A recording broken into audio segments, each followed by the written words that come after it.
and some drums, and we were just like, dang, this has a vibe right here. Yeah. And we just started cooking that. But yeah, that's like kind of like what Ross was saying about obsession in general. You know, a lot of the concepts are just like, oh, what's where's the truth in like in things, and that song, yeah, that song I guess is like similarly, you know. Well, the last one and then it kicked off. That's huge. You know, Yeah. How long would you say took you to write that song, or what was the quickest one you've ever written? I wonder what the quickest one was. Maybe "Don't Walk Away" is the quickest one. "Don't Walk Away" was pretty smooth. I feel like it's, you know, sometimes there's different formats that we'll create with. Sometimes you know, it'll just be me and Rocky in our house, and that's like typically a longer process because we're just kind of like kicking it. Yeah.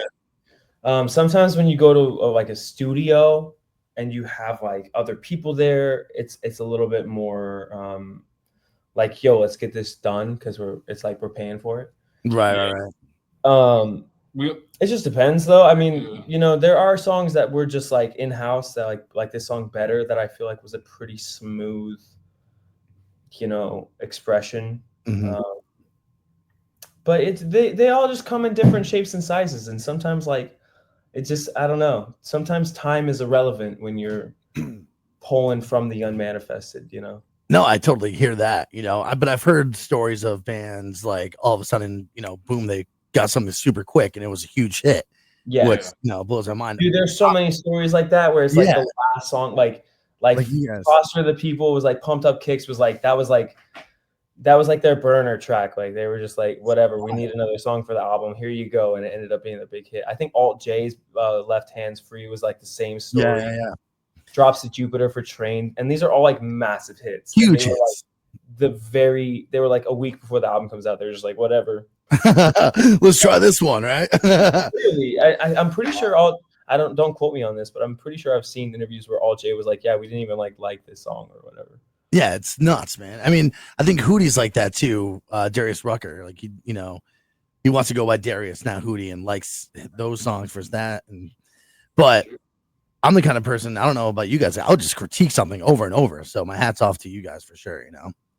Yeah, I think that's like the artist dilemma. Yeah, is trying to figure out how to not be is to battle your self-awareness. Yeah. Essentially. You think there's a trick to that, or you just kind of go for it? Get stronger than your doubts. We also, I feel like our main thing is we always are just like wanting to like start a new song. So it's like even to this day, we have like hundreds of demos. Yeah. Like, and we kind of always, like, my mindset recently is like, I kind of treat our demos like a Splice. Like, I don't know if you ever heard of Splice. Like we don't really use Splice, but I know that's like the most, like, people love Splice. Okay. And that's kind of how like I see our demos now, where it's like, oh, you know, we're going to say we're like coming together to hit the studio. You kind of have all these different things you can pull from, because it's like, oh wait, that's actually like really tight. Let's do that today. Let's round that out. And then, like I said, we probably have 100, maybe more. And like some are like almost like a complete song. We just found the song the other day while we were in New York, and we're like, oh, that's something special. And I forgot it existed, you know? Oh, no kidding. That's awesome, bro. You guys ever tease that on stage? Like, can we catch that at Mohegan Sun? Yo, we tend to, because there are so many different projects and like music we put out throughout the years. We tend to like we tend to go backwards rather than forwards, because it almost is like, again, there's so many songs. So we'll tend to, like, you know, in the middle of the set, like we do this part where we kind of go off the grid and we just like, we'll play like more like a deeper cut off of like maybe like our second album or something like that. You know what I mean? And like some, you know, you get some fans that are like, oh yeah, like it was cool. Yeah, they love that. So yeah. Yeah, I was wondering how the creative mindset gets into like creating your set list for like your fan favorites and the new material. You know what I mean? Like building that up. Yeah, it is. It is. yeah, we there is like a fine line we usually try and like ride as like a whole band. We kind of like, you like to play what seems like it's working, what kind of is going off live. Obviously, you want to play some stuff on the new album because that's like what the tour is, and then you do want a couple like, all right, here's something from the first album, like like yeah, you. And then we'll also like throw in audibles, or we'll just be like, we're gonna play this right now. Yeah. Yeah, that's the most fun, I feel like, right?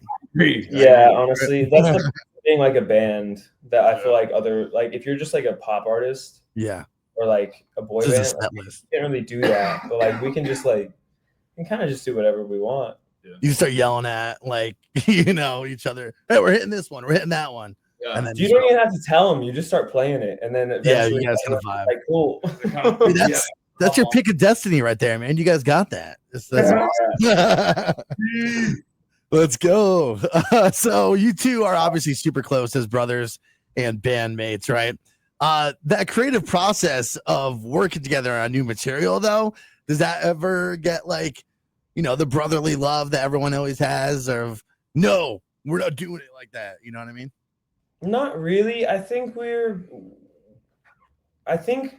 if you're really tapped into what you're doing, yeah, you can tell if it's working or if it's not. And you kind of just wait until it works. Mm-hmm. It's not rocket science. Like if someone like throws out an idea, try it out. Right. And if it works, it works, So there's not really like a lot of arguments in our creative process. That's awesome. I also feel like we kind of just have our roles solidified. We're like, if I'm singing, like I'm the filter of the words. So like it's up to me as to what's going to come out of my mouth. Whereas and vice versa, if Rocky's singing, then it's like, well, he's got to decide what he wants to say. Obviously, you can suggest things, but it's like it's his voice. I have a little brother. We just clash, Oh yeah. Yeah. We do have we have a younger brother that actually tours with us. He does a lot of like tour managing and whatnot on the road. And he has a little more flat. He'll kind of it's healthy, the business eye on sort of thing. So yeah, he's got to get that. I understand. He likes to stir it up, That's great. Yeah. How about if you guys were like to switch instruments? Who's playing what? And like, how would it go down? We pretty much play the same instruments. I feel like the other night, Rocky was getting compliments from our front of house guy. And I think he was getting compliments for something that I did. Wait, he was like, yo, that shuffle you did on Fantasy was sick. And I was like, that was me. That was me. We both might have been doing something kind of like, I was like, we probably were doing different things, but I wish Dave, we did that earlier in the song. Like, again, this is part of the set. We're kind of off the grid. We're just like, and it's kind of a jam, but we're playing like a deeper track. But we kind of like changed it up. We got like really funky, like right in the middle of it. It was like damn near reggae. Yeah, it was it was. Yeah. It was sick. It was sick. Oh man, I want to see this. Play all the same stuff. I feel like sometimes like people don't get that. Like we really like studio, like production and stuff. Mm-hmm. And so like we play like all the stuff. We love it. So if I'm at the show with like a big poster, hey, it's Mikey V. Let me hear that reggae thing. Oh yeah, lit, dude. For you, stat. I'm gonna start working on that. Then I'm gonna get this thing going. Let's ask some fun questions. I know you guys are super busy.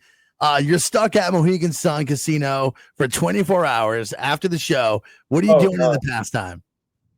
Playing blackjack. Blackjack? Yeah. Dude, we got some gamblers in our crew. No kidding, dude. We're gonna shut that place down. They're gonna kick us out because we want too much money. We're taking all their money. Oh, that's awesome. That's so great. Now they have amazing food options there too. You ever heard of Tao? Yes, dude. Oh yeah. Oh, you got to go get some grub there at Tao. I love it. Dude, they got Tao. They got that butterfish thing. Yeah. On the Chilean sea bass. Yes, dude. Yeah. There's so many great options. Beauty and Essex. So you definitely got to hit that. So it's gonna be a good time. looking into the future to wrap things up. What's 2025 looking like? Is it about the chart hits? Is it about that creative freedom, pack shows? What do we have to look forward to? All of I it. feel like you nailed it. It's like, Nice. you know, I like all those things. yeah. I know, right? Let's get it all. I think we got really lucky with TDE where we actually did.